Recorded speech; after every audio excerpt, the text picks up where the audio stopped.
Baik, akan kita lanjutkan osa kokse yang kedua yaitu os isium.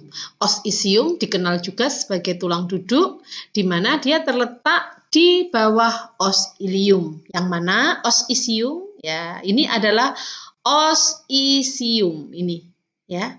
Kalau yang kuningnya, bagian yang kuning ini dikenal sebagai os pubis ya, sudah bagian dari os pubis, beda lagi. Nah, ada bagian-bagian penting dari os isium, yaitu yang pertama ada spina isiadica.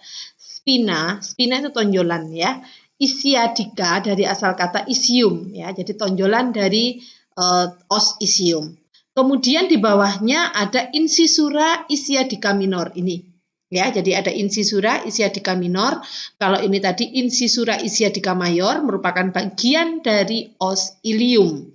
Nah, os isium sendiri ini dikatakan sebagai tulang duduk karena secara anatomi ini bentuknya itu sangat tebal ya, dan secara fisiologis atau fungsinya yaitu menyangga tubuh saat duduk yang dikenal sebagai tuber isiadicum ini atau ischial tuberosity ya, ini bagian yang menonjol tebal seperti itu ya, ini yang dikenal sebagai tuber isiadicum ini. Nah, bagian yang terakhir dari osa kokse itu adalah os pubis.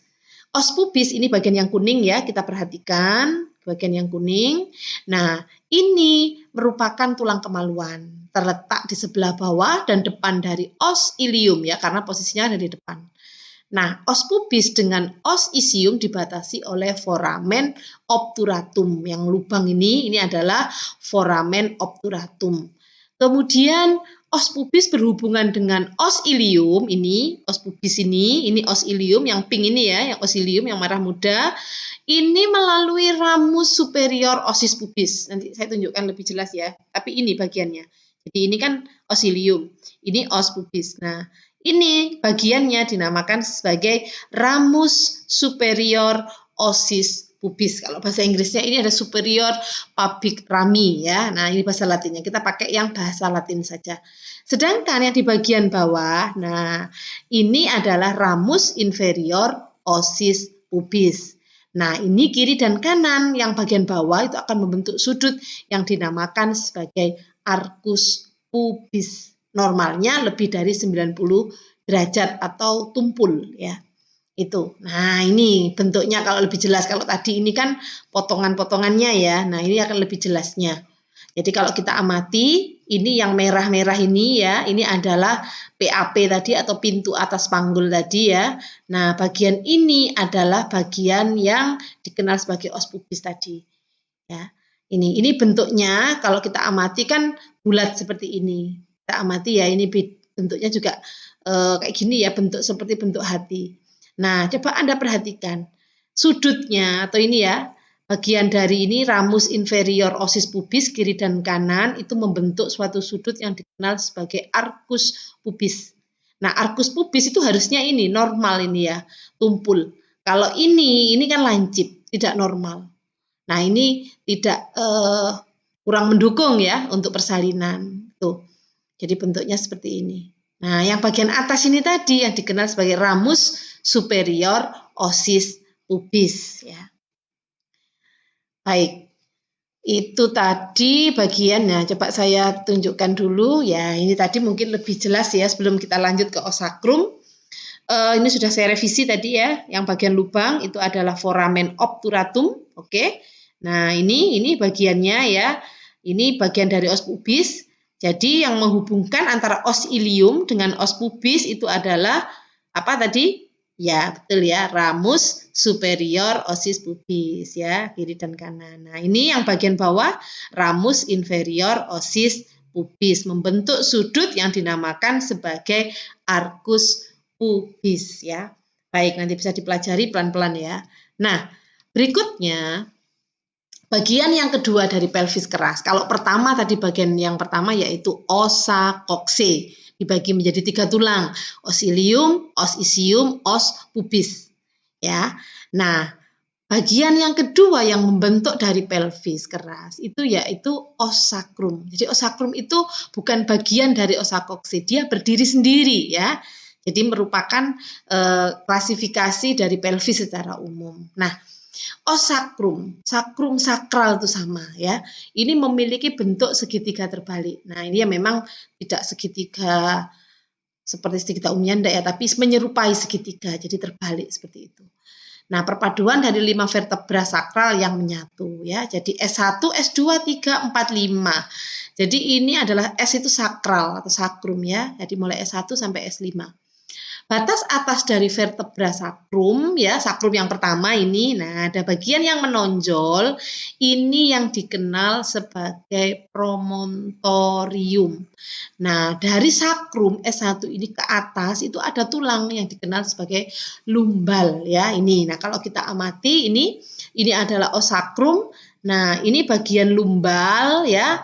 Nah, torakal yang dekat dengan torak atau dada sampai servikal atau yang di tulang leher ya. Jadi tulang belakang itu menyambung dari atas leher kita di dada, kemudian ini ya torakal, kemudian lumbal itu di pinggang ya sampai ke sakrum dan os koksikis seperti itu. Jadi memanjang ya.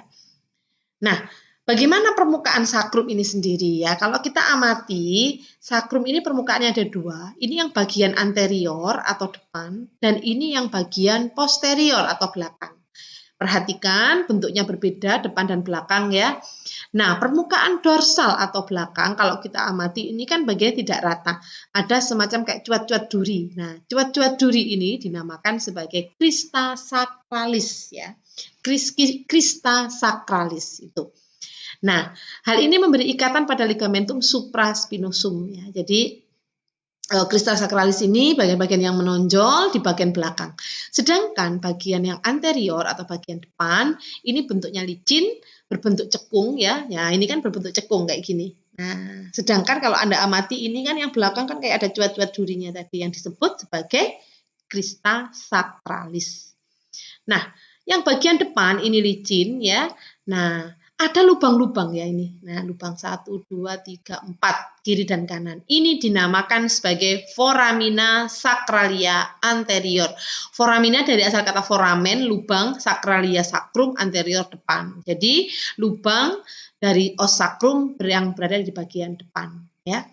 Kemudian secara lateral, sakrum ini akan melebar ya, membentuk sayap sakrum di mana berhubungan ya berhubungan dengan osa kokse melalui ini sakrum ya, os sakrum berhubungan dengan osa kokse kiri dan kanan, ini osa kokse keseluruhan ya, lebih spesifik lagi berarti berhubungan dengan os ilium itu dinamakan sambungannya ya, Anda perhatikan ini sambungannya.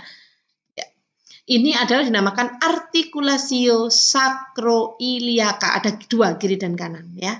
Sedangkan os sakrum dengan koksikis ini juga ada persambungannya yang dinamakan artikulasio sakrokoksikis. Artikulasi itu sambungan, sakro itu sakrum, koksikis ya koksikis. Ini juga sama ya. Artikulasio sakrum, iliaca, ilium. Seperti itu. Ini tadi sudah ya. Jadi melalui artikulasio sakrokoksikis. Tuh. Ini juga sama, Anda perhatikan kan bentuknya ya. Nah, ini awalnya terpisah-pisah tapi kemudian saling menyatu melalui suatu sambungan dan didukung oleh ligamentum ya. Itu yang dinamakan dengan artikulasio tadi.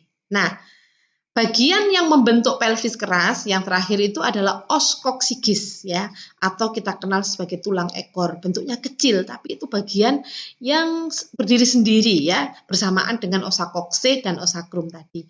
Itu. Jadi bagian terminal atau bagian akhir dari kolom vertebra atau tulang tulang punggung keseluruhan ya. Nah, berbentuk segitiga 3-5 ruas tulang yang bersatu. Saat persalinan dapat didorong ke belakang untuk memperluas jalan lahir ya. Perhatikan ya, ini hubungannya antara sakrum dengan koksikis tadi. Baik. Nah, ini kita lanjutkan nantinya dengan pembagian dari bagian pelvis minor atau true pelvis. Terima kasih.